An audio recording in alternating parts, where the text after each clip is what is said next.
Tonight, April 18, 2026, at approximately 8:47 p.m. local time, Iranian Revolutionary Guard Corps fast attack boats opened fire on 3 commercial vessels attempting to transit the Strait of Hormuz.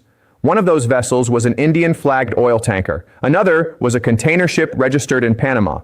The third was a bulk carrier flying the flag of Liberia. All 3 were hit. None sank, but all 3 sustained damage, and at least 1 reported injuries among the crew. Within 2 hours of the attack, Iran's state media broadcast a statement from the IRGC announcing that the Strait of Hormuz is now fully closed to all maritime traffic until the United States lifts its naval blockade of Iranian ports. The statement said, and I want to give you the exact language because it matters, any vessel attempting to pass through the strait will be considered as cooperating with the enemy and will be treated as a military target. Not warned, not inspected, treated as a military target. That is the language Iran is now using.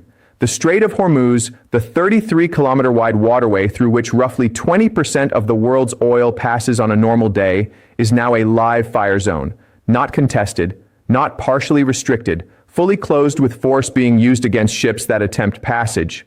And the question I want to answer in the next 20 minutes is not whether this is bad. It is obviously bad. The question is what happens next, because the ceasefire that was supposed to prevent exactly this scenario expires in 3 days on April 21st, and we are now watching the conditions that will define what happens when that ceasefire ends.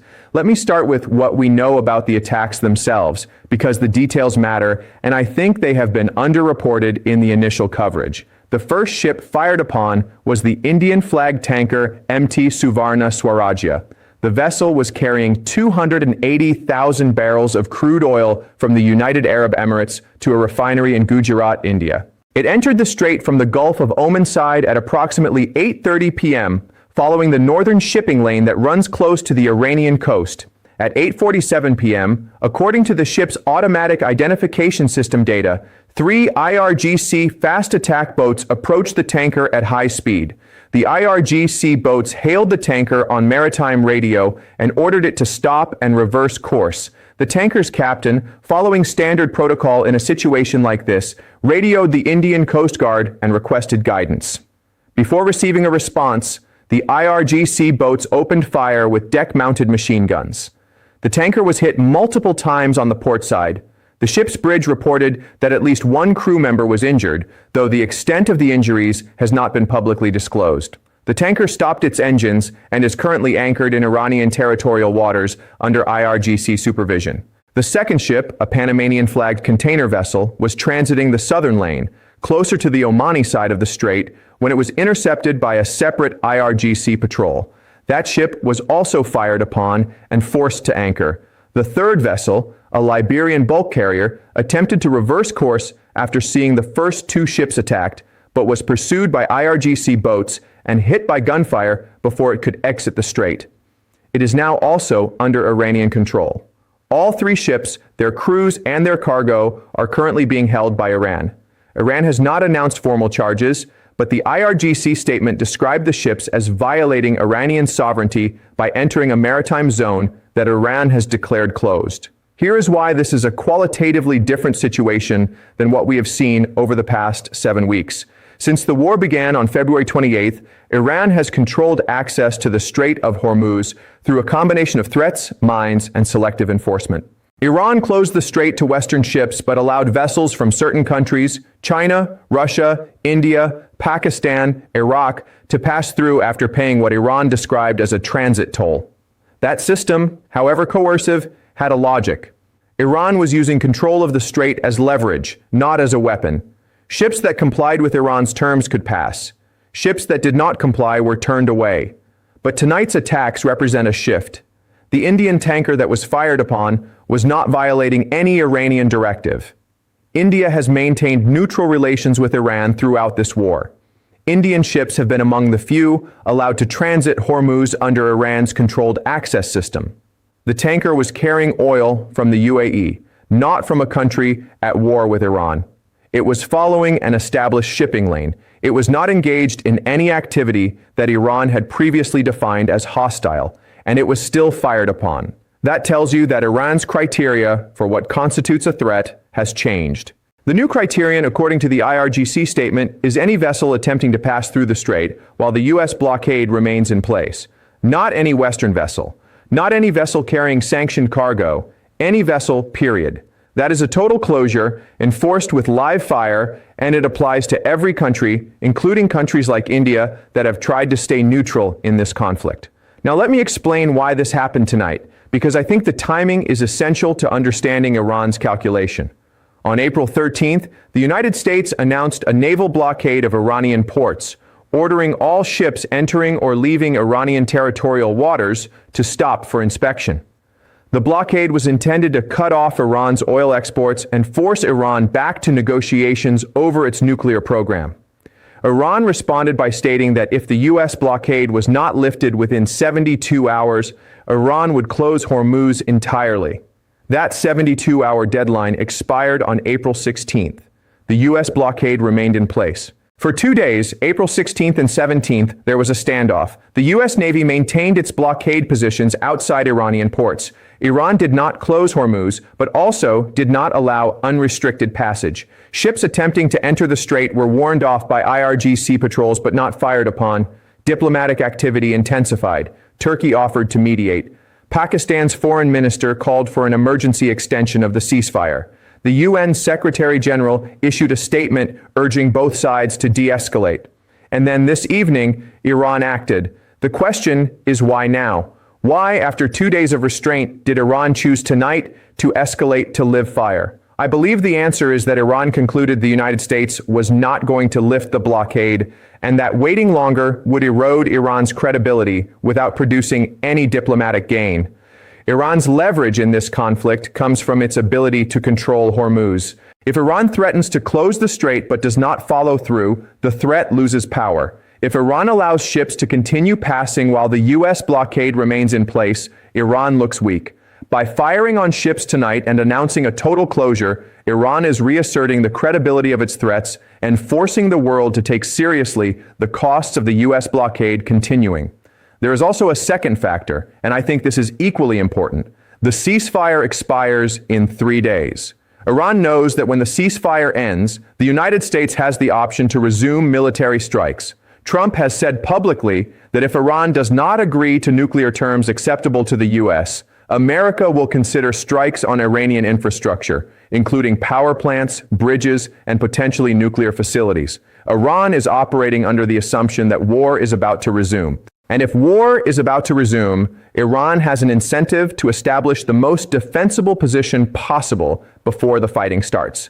Closing Hormuz entirely, taking control of ships in the strait, and demonstrating the willingness to use force against neutral vessels, all of these actions strengthen Iran's position going into the next phase of the conflict. Iran is not waiting for the ceasefire to expire. Iran is preparing for what happens after it expires by making Hormuz as costly as possible for the U.S. and its allies to contest. Now let me talk about the immediate consequences of tonight's attacks, because I think the scale of the disruption is not yet fully understood. Hormuz is not just important. Hormuz is irreplaceable for a significant portion of global energy supply. Approximately 21 million barrels of oil pass through the strait every day under normal conditions.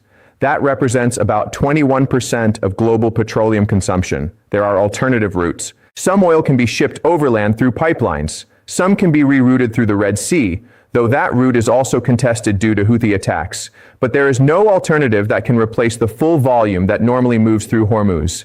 When Iran closed the strait partially in early March, global oil supply dropped by roughly 10%, and prices surged from $73 per barrel to over $100.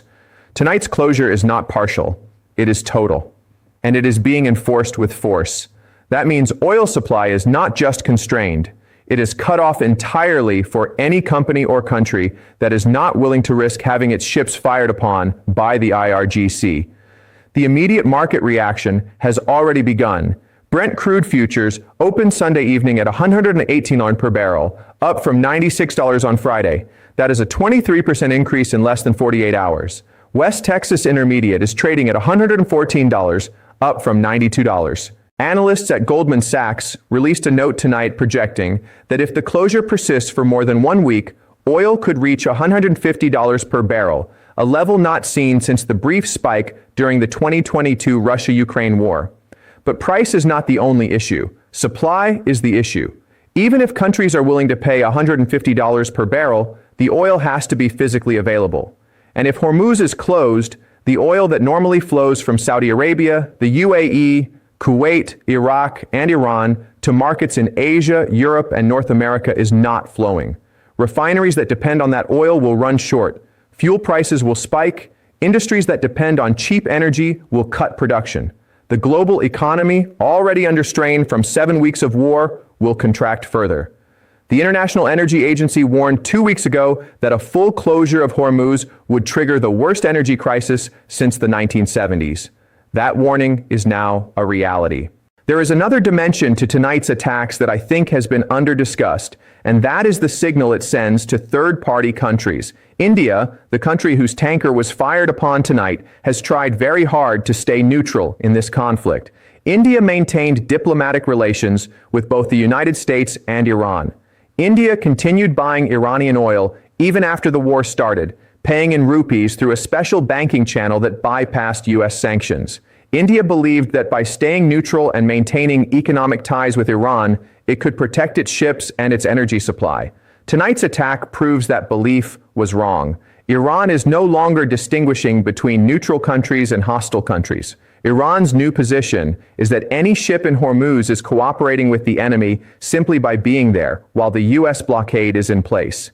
That puts countries like India, Pakistan, China, and Japan in an impossible position. These countries need the oil that flows through Hormuz. Their economies depend on it. But if attempting to buy that oil means risking having their ships fired upon, they face a choice between energy security and physical security. And that choice is not one most countries are prepared to make. The result will likely be a halt to all commercial shipping through Hormuz, not because countries have chosen to honor Iran's closure, but because shipping companies and insurers will refuse to take the risk. Lloyd's of London, the world's largest insurance market, has already indicated that war risk premiums for ships transiting Hormuz will increase to levels that make commercial passage economically unviable. If ships cannot be insured, they will not sail. And if ships do not sail, the oil does not move.